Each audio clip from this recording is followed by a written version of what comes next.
Hola, ¿qué tal? Buenos días, tardes, noches. Vamos a hablar acerca de las consideraciones para biopsias percutáneas en tumores de cuello.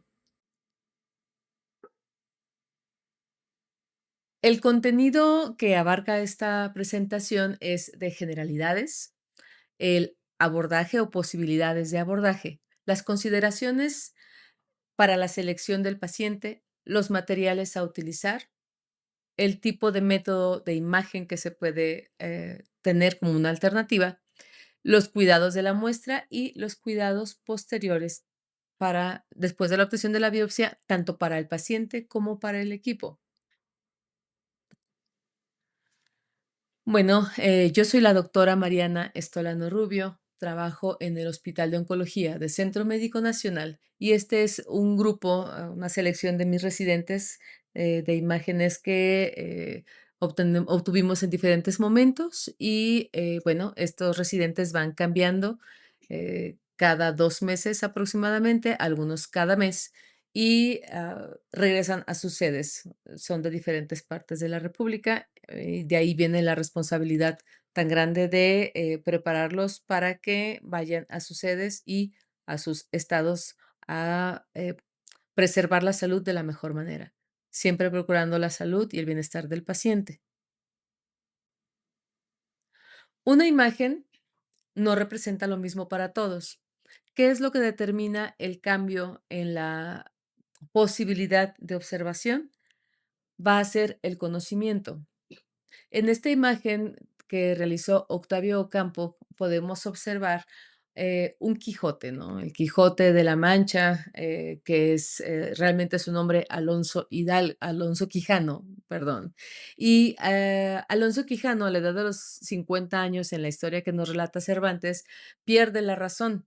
Y a partir de perder la razón, crea un mundo diferente con estos molinos que lo atacaban y desarrolla ciertas angustias, ciertos temores y esta esperanza de conquistar tanto el amor de Dulcinea como un mundo mejor a partir del derribo de estos molinos y esta conquista de su tierra.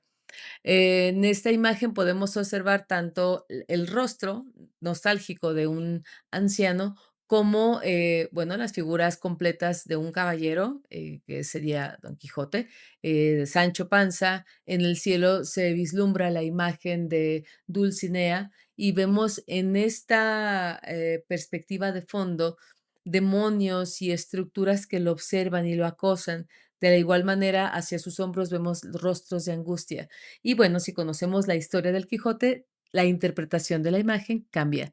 Es igual cuando vemos una imagen de ultrasonido, por ejemplo, para la realización de una biopsia o para el abordaje de una estadificación por alguna lesión, ya sea focal o difusa, que en la medida del conocimiento nosotros podamos determinar tanto los riesgos como el tipo de lesión, o la posibilidad de sospecha, de mayor o menor medida o severidad de esta lesión. ¿Qué es una biopsia percutánea? Se trata de un procedimiento mínimamente invasivo que tiene en proporción a lo que se utiliza en un quirófano un costo mucho menor. Es un método seguro y es un método efectivo, ya que tenemos la guía de la observación a través de la imagen para dirigirnos, valga la redundancia, directamente a la lesión, una mayor certeza diagnóstica en consecuencia y la indicación más común va a ser el descarte de malignidad a través de la obtención de dicha muestra. Vamos a dividir a grosso modo el tipo de lesiones, son biopsias de corte y biopsias por aspiración. Cuando hablamos de la biopsia de corte, es una adquisición de un fragmento de tejido a partir de un órgano o lesión por medio de una aguja de un calibre superior a 20 Gauss. Puede ser una lesión, una imagen de una lesión focal o de una lesión no focal. Cuando hablamos de una lesión focal, la biopsia va dirigida a una lesión en específico. Cuando hablamos de una biopsia no focal, hablamos de una biopsia que se obtiene de un órgano considerado con una patología difusa. Con respecto a la biopsia por aspiración, se trata de la inserción de una aguja de pequeño calibre por debajo de 20 Gauss en un tejido específico, seguido por 2 tipos de procedimientos. Puede ser por aspiración, a través de jalar el émbolo con una presión negativa, o a través del fenómeno de capilaridad, para la obtención de una muestra citológica adecuada. Las indicaciones son para determinar el diagnóstico de malignidad, como ya habíamos mencionado previamente, ya sea de una tumoración primaria, de una tumoración con sospecha que se trate de una lesión metastásica, o en su defecto, una lesión que se encuentre en un lecho quirúrgico. Hablando, por ejemplo, de una extracción, una tiroidectomía, y que posterior a 6 meses o 7 meses encontremos, tejido, que no hayamos visto en los estudios previos. Bueno, entonces podremos pensar en dirigirnos nuevamente a esa zona del lecho para obtener la muestra. También nos va a servir para el diagnóstico de enfermedades inflamatorias o procesos infecciosos, y para el diagnóstico de lesiones sospechosas de patología difusa, como habíamos mencionado previamente. Las contraindicaciones realmente son relativas. Cuando tenemos un paciente con antecedentes de anomalías no corregibles de la coagulación, cuando hablamos de de una lesión que está con un acceso complicado, muy profundo o complejo, cuando el paciente es no cooperador, pudiendo pensar en alguien, por ejemplo, que tiene una personalidad muy aprensiva, que no tolera las agujas, o que tiene cierto estrés que no le permite conservar la calma, o tiene dificultad incluso por un manejo de bajas concentraciones de oxígeno. Son datos que no nos van a permitir que coopere como quisiéramos, y eso puede poner en riesgo el procedimiento. Otra situación sería que el paciente sea intervenido independientemente del resultado de la biopsia, pues quizás la biopsia no sería necesario hacerla, ya que al final del día se va a retirar el tejido en particular. Y cuando hablemos de un paciente, cuyo resultado de la biopsia no tendrá efectos o cambios en el tratamiento, es también aquí una situación de una contraindicación, no tanto por riesgo, sino porque no cambia la perspectiva del médico ni de la clínica. Y también cuando hablamos de embarazo, es una contraindicación relativa, toda vez que, pues, el procedimiento no siempre el procedimiento de, guía no siempre va a ser por el ultrasonido. Con respecto a la selección de la modalidad, bueno, la selección va a ir en conformidad con la técnica según la profundidad. Cuando queramos hacer un abordaje para ultrasonido, va a ser para lesiones superficiales. ¿Esto qué quiere decir? Lesiones que estén menos profundas a los 3 centímetros, ya sea nódulos que estén en una posición lateral o supraclaviculares, o en glándulas parótidas, o en la glándula tiroides, o incluso en la submandibular.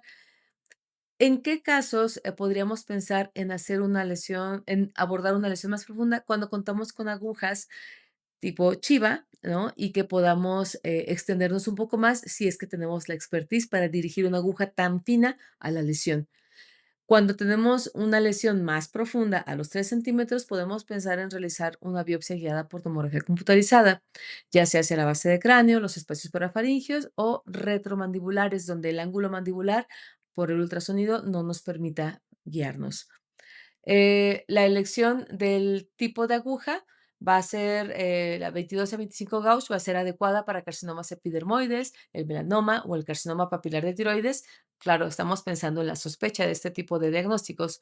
Y cuando hablamos de 16 a 20 Gauss, va a ser indicada ante la sospecha de linfoma, tumores de glándulas salivales, o con que tenga un mayor rendimiento diagnóstico a través de este tipo de obtención.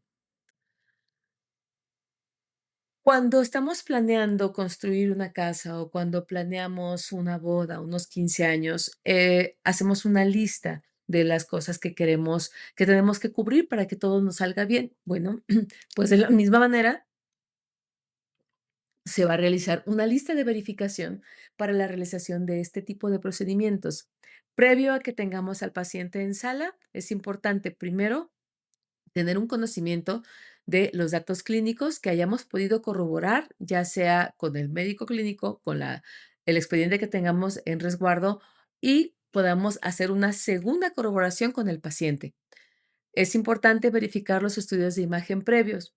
No es prudente hacer una cita a un paciente para una biopsia cuando no tenemos un estudio de imagen que nos permita a nosotros determinar que sí es abordable y que sí es menester pedirle todos los estudios, ya sea de coagulación, verificar los expedientes clínicos, ver que tengamos el material, realizar la cita y ocupar el espacio si es que no contamos con una imagen previa. ¿Por qué sucede esto? Porque quizás sin la imagen, la paciente o el paciente no sean candidatos y todo lo demás que hayamos planeado no se lleve a cabo. Es importante contar con estudios de coagulación, con TP, INR y TTP, de un tiempo no menor a un mes. Esto cuando queramos realizar una biopsia de corte. Es importante saber los riesgos de alergias o el conocimiento ya del paciente de alergias, tener la disponibilidad de materiales, em, ya, verificado que los tengamos en sala, verificar el método de imagen a través de las estructuras que vemos o de los puntos que habíamos mencionado previamente, verificar la técnica de obtención de muestras, ¿cómo es esto? Ya sea que se vaya a hacer por corte o por aspiración, que tengamos el alcohol o tengamos el formol, tengamos las jeringas, tengamos las muestras adecuadas y que la persona que nos vaya a apoyar o nosotros mismos sepa realizar el vaciamiento de las muestras. También es importante cuidar las muestras, saber en qué tiempo tenemos que vaciarla en nuestros frotis o en nuestro frasco de formol y también, darle toda la información al paciente del cuidado postprocedimiento. Esta es una imagen que únicamente nos, muestra, nos plasma aquí, cómo es la vía de la cascada de coagulación, cuando hablamos de la vía, de activación por contacto, que es la intrínseca, y la vía del factor solar, que es extrínseca. Cuándo va a ser importante que conozcamos el efecto sobre el factor 9, el factor 10, y cuándo es importante que manejemos los, factores 5 y el factor 7 de la coagulación. En los estudios de coagulación que solicitamos, esta tablita únicamente es para ver cuando hay una afección, de la vía intrínseca, que va a haber una, em, afección sobre el PTT, el tiempo de tromboplastina. Cuando hablamos de la vía extrínseca, es a nivel del INR y del tiempo de protrombina. Cuando hablamos del conteo plaquetario, que tiene que estar por arriba de 150,000 plaquetas, y bueno, con un intervalo de 150 a 450. Y, bueno, cuando hablamos de una afección en la vía extrínseca, tenemos como rangos normales en el INR de 0,9 a 1,1. ¿Cuándo es que no vamos a aceptar realizar una biopsia? Bueno, cuando el INR se eleva por arriba de 1,5.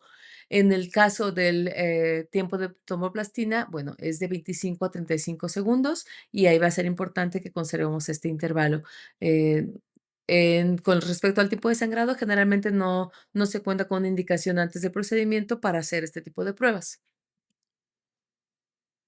Las indicaciones para la realización de una BAF, además de que tengamos una lesión con una profundidad no mayor a los 3 centímetros, es importante que sea un nódulo mayor de 1 centímetro con características que por su estructura sean ecográficamente sospechosas. Un nódulo hipoecoico, espiculado o microlobulado, que pierda su interfase con los tejidos vecinos, que tenga focos ecogénicos irregulares, que sea un nódulo que haya crecido de forma progresiva a partir de los estudios que tengamos de control en nuestros sistemas o expedientes de imagen, las lesiones que sean o que hayan generado afección tanto para el mecanismo de eglución o para la respiración, las lesiones que estén en un paciente que ya tenga antecedentes de cáncer de tiroides y que haya desarrollado adenopatías cervicales o las lesiones parotidias, submandibulares o de cadenas ganglionares, y posiblemente también algunas musculares que estén a una distancia adecuada para abordarlas por este método. En nuestra experiencia, en el área de oncología, picamos nódulos que están entre los 4.5 y los 5 milímetros de diámetro. No necesariamente nos vamos hasta el centímetro. Sin embargo, siempre es importante mencionarle tanto al clínico como al paciente que al ser un nódulo pequeño, quizás la muestra no tenga la cantidad o la citología adecuada y es algo que nos puede someter al riesgo de tener que repetir la biopsia.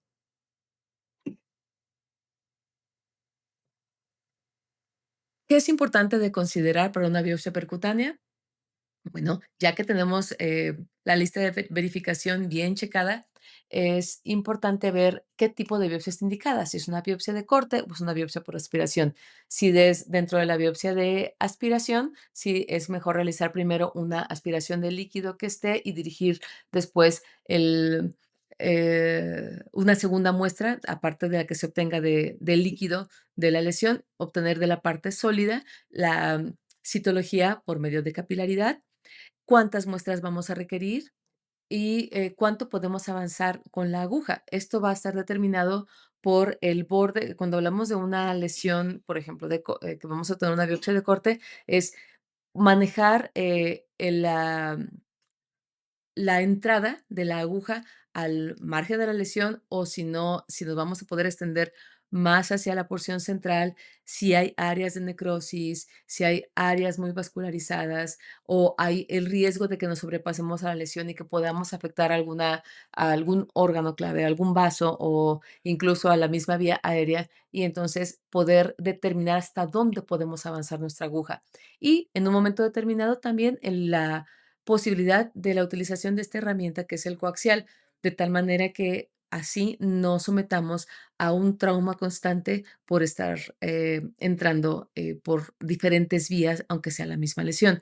Cuando utilizamos un coaxial, el coaxial se queda y únicamente entramos y salimos con la aguja, ya sea por una aguja semiautomática o la aguja automática que colocamos en la Magnum.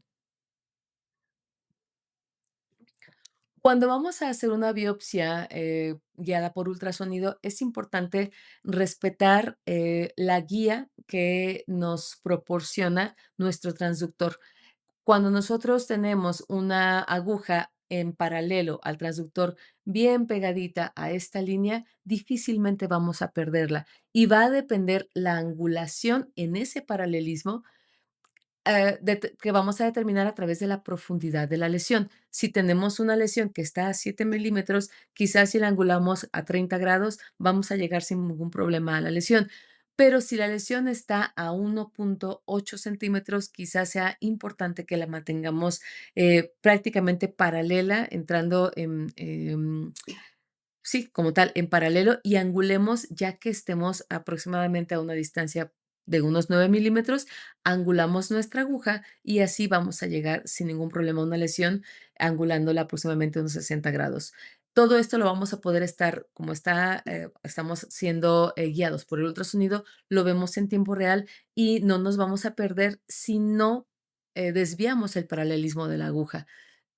Un tip que creo que es importante que se conozca es que si tenemos la aguja, con esta posibilidad de que se nos haya movido, vamos a dejar fijo el transductor y vamos a tratar de buscar nuestra aguja o recolocar nuestra aguja en paralelo con el transductor.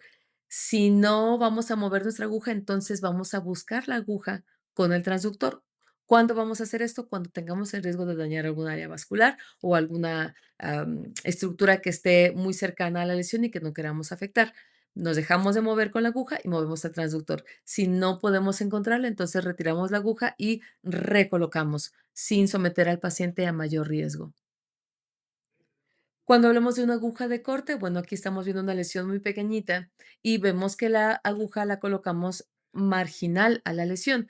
¿Por qué? Porque cuando se realice el disparo y se abra la camisa o se disponga el alma para la obtención de la muestra, vamos a poder obtener desde la porción del límite superficial hasta el límite profundo una muestra em, que sí abarque toda la lesión y que tengamos un cilindro adecuado. Esta es la forma en la que se abre la camisa para que podamos obtener la muestra, resguarda la muestra que vemos imagen más inferior y cuando sacamos la aguja, bueno, estaba cubierta ya por el dispositivo completo y bueno, la muestra queda protegida para ser vaciada en el formol. La aguja puede avanzar 15 a 22 milímetros. Antes de que podamos nosotros disparar, ya tenemos que haber determinado eso en nuestra pistola, en la Magnum, en el dispositivo, para poder hacer el procedimiento de manera adecuada y sin riesgos.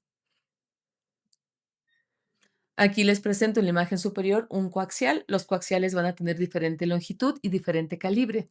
Antes de colocar un coaxial, y de colocar o de determinar qué tipo de aguja vamos a medir, tenemos que determinar que la aguja quepa por el coaxial y que sea de una longitud adecuada para que sobrepase y que pueda darnos la muestra que necesitamos, y no vayamos a tener que suspender el procedimiento o a ralentizar lo que estamos, realizando porque no verificamos este tipo de datos previamente.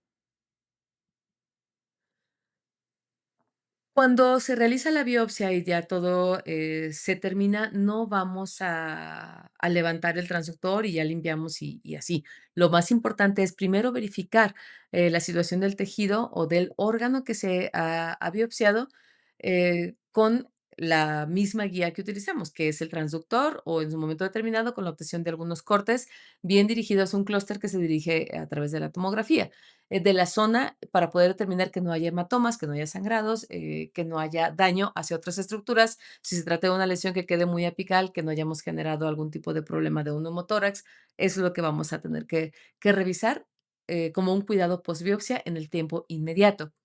Es importante, ya que se verificó que todo esté en orden, hacer una limpieza de la zona abordada.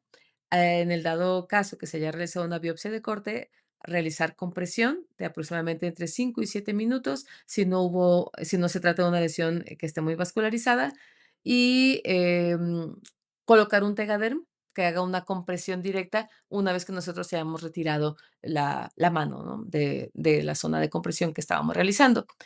Es también menester informar al paciente acerca de los cuidados pertinentes, el tipo de movimiento que va a poder realizar, el tipo de alimentación que es recomendable, todo esto con respecto a las biopsias de corte, el no acercarse a las zonas que estén calientes, no estar demasiado tiempo de pie, básicamente por lo mismo que puede presentar el paciente reacciones vagales o reacciones que por el mismo estrés que se somete, a pesar de que no nos haya sangrado, o a pesar de que el paciente no se haya visto alterado y que nosotros estemos acostumbrados a la realización de las biopsias, el paciente no está acostumbrado a pasar por este tipo de procedimientos y a veces entre el abrumo de estas situaciones puede ser que el paciente no se sienta bien y desarrolle algunos fenómenos por estrés. Hay que informarle que es importante que se cuide y bueno, siempre el riesgo del hematoma o de que se pueda presentar alguna infección. Por lo tanto, es importante que cuide, que no se descubra cuando se trate de una biopsia de corte y que no se exponga, bueno, pues a efectos de mucha presión como cargar cosas pesadas durante los siguientes 24 o 48 horas. Es importante después de esto, pues limpiar los transductores y limpiar el área de trabajo para que no se genere daño a la membrana del ultrasonido, por ejemplo. Y bueno, con respecto al tomógrafo, a la zona de la cama en la colocación del paciente en el gantry. Con respecto a las biopsias percutáneas, bueno, las biopsias de corte y las biopsias por aspiración van a tener un número diferente de muestras. Cuando hablamos de la biopsia de corte y que obtenemos cilindros, lo mejor o lo idóneo es tener hasta 8 cilindros, pero a veces no podemos obtener más de 2, 3. Pero bueno, lo más recomendable es que se obtengan al menos 4. Se van a fijar estos en formol y el procesamiento de las muestras tarda entre 10 y 14 días. Sin embargo, en el hospital se maneja un tiempo de 21 días para que el paciente pueda pasar al laboratorio de patología a recoger su resultado. Cuando hablamos de la biopsia por aspiración, se pide que al menos se obtengan 2 laminillas. Va a depender esto mucho del tamaño de la lesión y otras de las, posibilidades de que tengamos una baja muestra es que sea un nódulo que sea muy rígido, que sea un nódulo que esté muy calcificado o que no nos permita que haya un deslizamiento adecuado en esta obtención por medio de la capilaridad. Em, Lo más importante es que obtengamos una muestra que no esté, muy contaminada con sangre, porque esto disminuye la, posibilidad de tener una citología adecuada. Este tipo de laminillas, una vez que se realiza el barrido en el frotis, se fijan en alcohol y el procesamiento es de 5 a 8 días. Sin embargo, al paciente se le pide en el hospital que pase por el resultado 14 días posteriores a la obtención de la biopsia. Y bueno, únicamente que quería compartirles, estos cuadros, tenemos en nuestro acervo en México, este muralista, Saturnino Herrán, que, tenía estos bosquejos y estas imágenes bastante, eh, ilustrativas del muralismo, ¿no? Me pareció adecuada ponerla en estas fechas que es, acabamos de pasar Día de Muertos, y en el que se refleja, bueno, tanto la esperanza y el desarrollo de una posibilidad de crecimiento en las figuras del niño y del bebé que están cargando y de la niña, y bueno, en este cuadro que tenemos aquí de Leandro Izaguirre, bueno, es un cuadro que es bastante realista y que se asemeja mucho a los cuadros que representaba, por ejemplo, un Velázquez, en el que se retrata, bueno, el tiempo de la quema de los pies de Cuauhtémoc. Vemos en la porción inferior el cuadro de Diego Rivera de una tarde de domingo y vemos el cuadro de Remedios Varo, que bueno, no es mexicana realmente, pero bueno, se exilió y llegó acá refugiándose de la Guerra Civil en España. Y bueno, todos estos son grandes artistas que relatan su realidad y su percepción del mundo. De la misma manera, nosotros lo vamos realizando todo el tiempo. Todos somos artistas y pintores de lienzos propios. Y de esta manera quiero dirigirme a ustedes porque es fundamental cuidar lo que plasmamos en nuestros cuadros. Cada uno de nuestros pacientes y de nuestra interrelación con ellos va figurando líneas y trazos en nuestros lienzos y es importante lo que vamos realizando para tener una vida armónica. Muchas gracias por su atención. Me despido. Gracias.